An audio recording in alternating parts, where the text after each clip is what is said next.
It is so crazy to me that you would hear that a bill will forcibly out students to parents and caregivers, people the kids in question did not feel safe or ready to come out to in the first place, and your response is, like, this will result in kids being disowned or taking their own lives, and your response is, that is wild. But let's get into the rest of your comment, because FERPA and HIPAA never offered LGBTQIA plus protections, but that is not the point. Just because these laws left gaps doesn't make HB8 magically okay. This bill is exploiting these gaps and making things worse by forcing schools to disclose personal information even when it puts kids at risk. HB8 explicitly requires schools to notify parents about a student's mental, emotional, or physical health changes, specifically citing gender ideology. So saying, oh, we're in compliance with FERPA and HIPAA doesn't eliminate that harm. It just shifts the burden to schools to navigate conflicting obligations, just increasing the risk of missteps that could occur, which endangers students. The argument should not be, FERPA and HIPAA didn't protect them, so this is fine.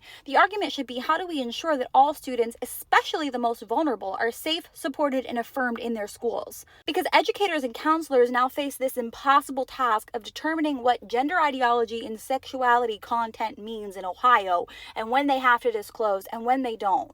And again, gender ideology is a hateful ass dog whistle, and just the inclusion of that word tells me where lawmakers' heads were when they wrote this, as if it wasn't obvious enough. This bill sends a very clear message. Republican lawmakers in Ohio think that LGBTQIA plus students are a problem to be monitored and reported.